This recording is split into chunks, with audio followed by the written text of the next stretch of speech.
Hello, and welcome to my channel. This is my interpretation of the figure on the Burney relief, better known as the Queen of the Night. Emphasis on my interpretation. The Burney relief, or Queen of the Night, is a Mesopotamian terracotta plaque, possibly Babylonian, depicting a winged, nude goddess-like figure with bird talons flanked by owls and perched upon two lions. The figure depicted in the relief appears to be a goddess, as she wears the horned headdress of a deity seen in other Mesopotamian art, and she also holds the sacred rod and ring symbol in her raised hands.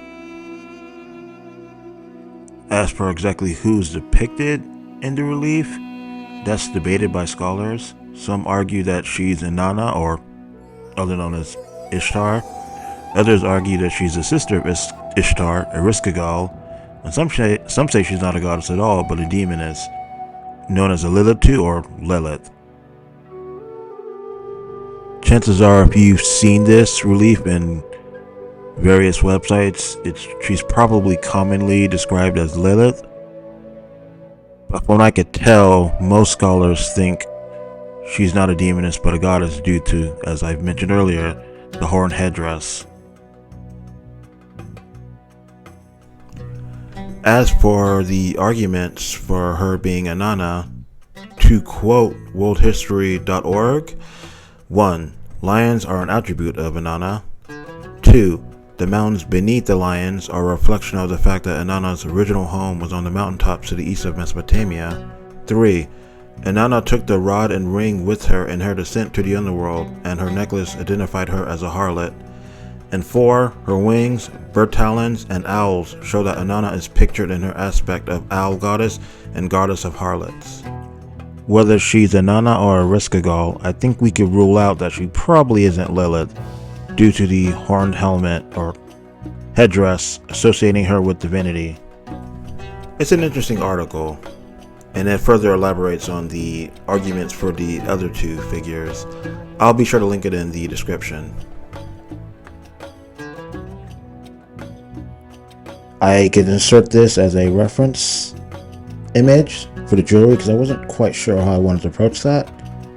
This comes from a famous discovery, well, among many discoveries, from the Pit of the Dead or Death Pits from Ur. The image showcases the jewelry inside of Queen Puabi's chamber.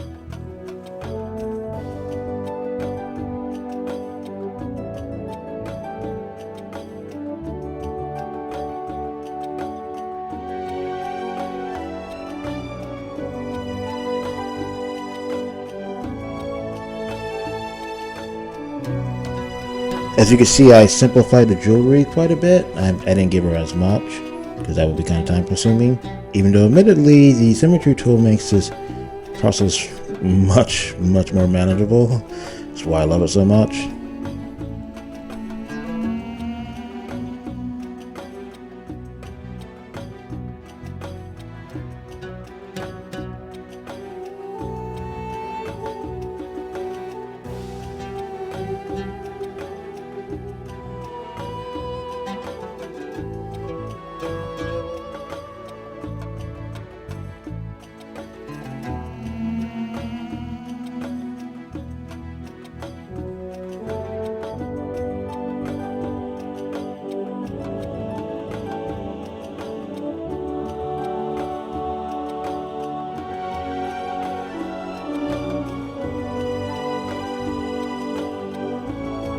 The plaque showed evidence of red pigment for the figure, as well as a red, black, and white pigment traces for the wings.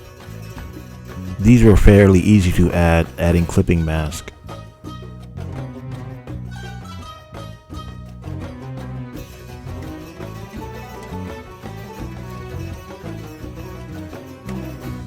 It's only fitting that the Queen of the Night gets a dark background.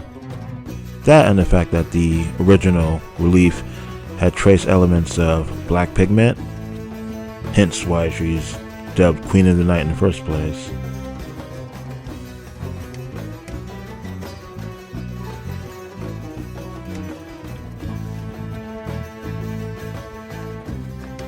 For For the owls, I wasn't quite sure how I wanted to approach it, so I just painted some eyes that could maybe be used in a silhouette.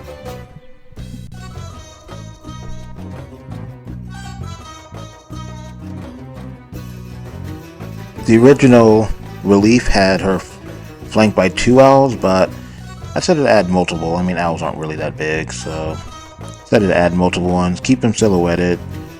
Had to make sure to get the lighting right on them. I mean, their eyes make them look pretty cartoony, but I don't know, I kind of like it. I think I'll just stick with it.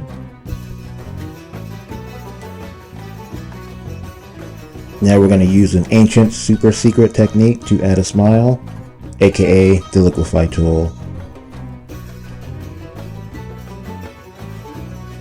To make this more palatable for social media sites, I'm going to use hair to do a little bit of censoring.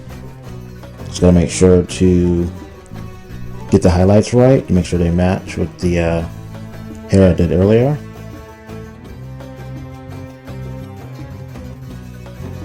So I love taking advantage of the smudge tool, especially with a dedicated hairbrush. It's kind of a quick and cheap way to mimic strands.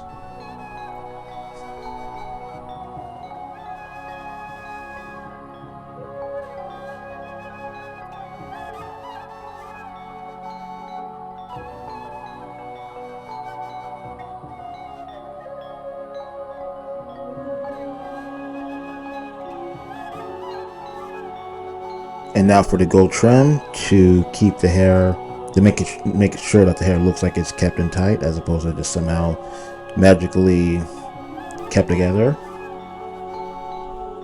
And that should be pretty much it with the hair.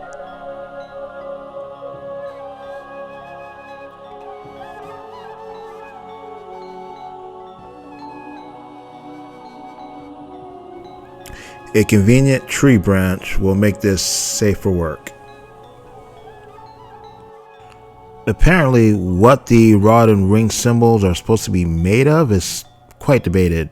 It could be a measuring string and a rod of perhaps lapis lazuli, or maybe they're made of gold. I honestly don't know, so I decided to make them cool and ethereal looking, basically using one of Procreate's luminance brushes. As you can see, I took quite a few liberties with mine, but nonetheless, I hope you enjoyed what you saw, and thank you.